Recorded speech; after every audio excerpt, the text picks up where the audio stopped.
These days is the last days, cause you gotta die just to see the clout. I came a long way. I came a long way.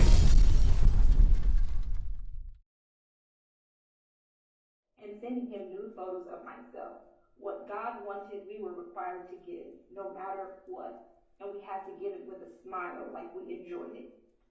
I and so many other women there have no choice but to give up our own right to make decisions and disregard our authentic thoughts and feelings because he said that we didn't have our own mind and needed to replace our thoughts with his. There were consequences if we didn't listen and follow his instruction exactly. At first, we were just instructed to do squats and push-ups, then it escalated to being isolated in the closet for days at a time and standing in the corner naked for at least 3 hours, and eventually he would introduce extreme verbal and physical punishment. Hidden agenda. More of the same difference.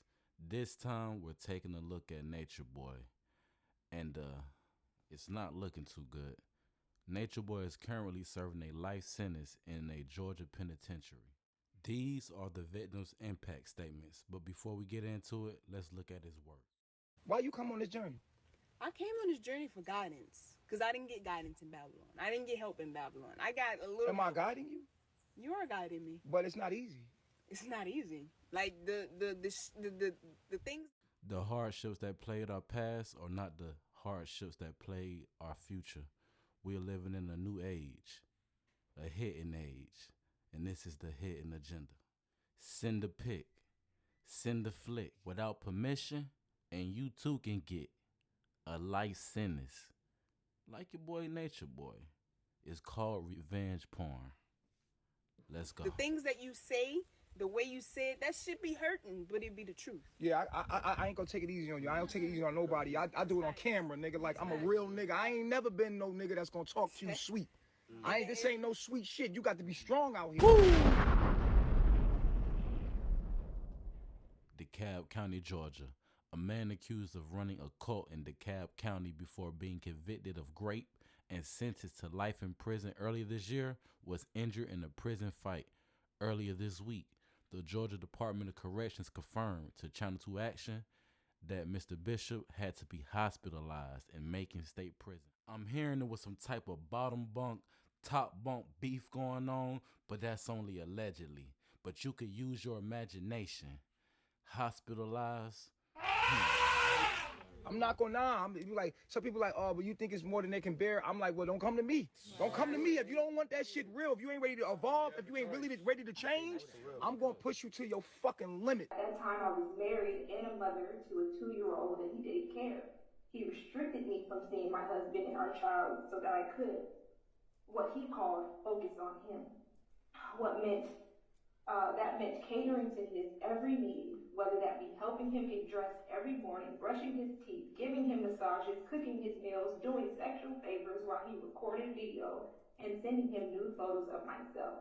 What God wanted, we were required to give, no matter what, and we had to give it with a smile, like we enjoyed it. I and so many other women there have no choice but to give up our own right to make decisions and disregard our authentic thoughts and feelings because he said that we didn't have our own mind and needed to replace our thoughts with his. There were consequences if we didn't listen and follow his instruction exactly. At first, we were just instructed to do squats and push-ups, then it escalated to being isolated in the closet for days at a time and standing in the corner naked for at least 3 hours, and eventually he would introduce extreme verbal and physical punishment. After all these people coming to join his life since becoming Nature Boy, and though none of us were forced to come, every single one of us was deceptively recruited. We trusted him and thought he had our best interests, and he knew this. No one volunteered to be taken advantage of emotionally, financially, physically, spiritually, or psychologically. I would have never joined Carb Nation in 2017 if I knew that in 2020 Bishop would order other women to beat me until I curled up in a fetal position in order to surrender. I would have never joined in 2017 if I knew that I would be forced to watch as he beat a woman in front of all of us on the 4th of July of 2020 during a picnic in the park.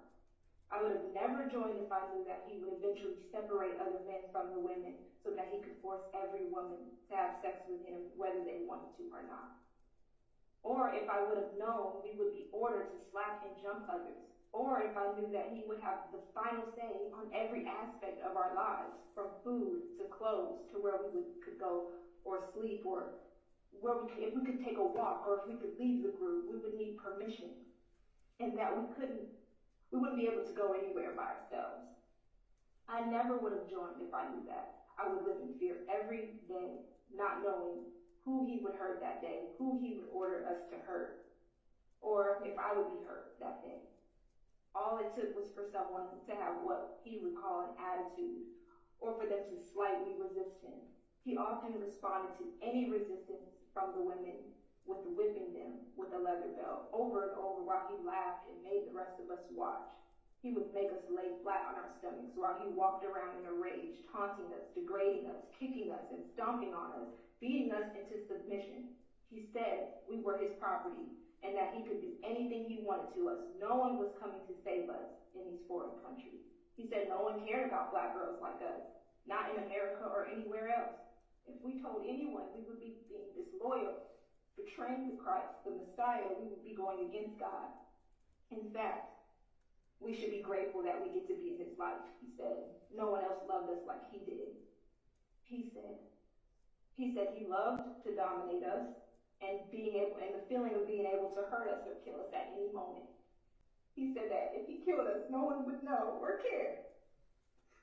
So I pushed myself every day to stay on my best behavior in order to survive because my son needed a mother and I didn't want to hide it. Every day he pushed the boundaries a little further. And there always seemed to be another excuse to why we needed the abuse that he called discipline. He told us that we were doing it to ourselves, and if we ever questioned him, he made sure that we would never think to do that again, and he made an example out of us. Sometimes he would remind us all of the good times we spent together, all the beautiful places we saw, like the waterfalls in Mexico and the beaches in Puerto Rico, all of the music we made and the celebrations and dances we had. He often guilt-tripped us. Even while he's been in jail, he's tried to intimidate us. For years, he gaslit us into thinking maybe he wasn't that bad. Maybe this wasn't so bad. It took months for me to stop blaming myself for the abuse and the sexual assault. With support from those in my life that truly loved me, I was able to finally stop protecting my abuser and speak up about what happened to me and so many other young people. It's a shame even young children were involved as well, and not everyone made it out safely and alive. I never willingly joined a destructive sex cult, but in the end I learned that is exactly what it was. I, like so many others, wanted to make a positive impact in the world, not to be hurt, abused, and used, exploited by Eligio Bishop. So many people have prayed for this day where justice is finally being served. And I thank everyone who heard us and who saw us and who fought for our freedom.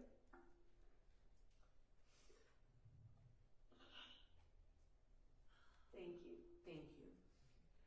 Now I know what you're thinking. Wow, leader of Carbon Nation.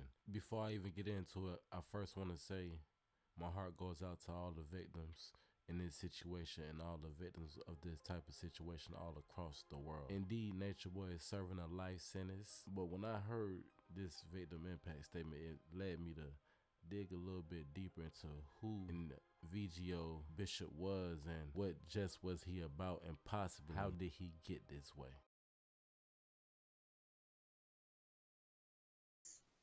Shallow life that I was living as this beautiful man, as the this sex symbol, and then I transferred that over into a skill that I had, which was barbering. I was like, how can I not do this and still make the money that I'm making? So I figured I'll take this money that I have and go to school, and I got my barber's license. Well, got my barber's license, and other people were like, oh, what barbershop I'm going to work at? Me, I was always thinking, what do you mean barbershop you're going to work at? I'm about to have my own barbershop. So what I did was I made a little space in my little apartment that I had, and I knew that I was living in Atlanta, and I looked at my marketing as far as who was I going to cut hair for, and I said, who gets their hair cut the most? Well, gay people, homosexual men. I marketed them. because they care about their looks more than anybody, and they pay big bucks for it. And gay people, they like the way I look, so I would flirt with them. So it didn't matter. I would, you know what I'm saying? I used that to my advantage as well. Of course, I was just an entertainer, so I would use my looks as my advantage anyway. These days is the last days, cause you gotta die just to see the clout. I came a long way. I came a long way.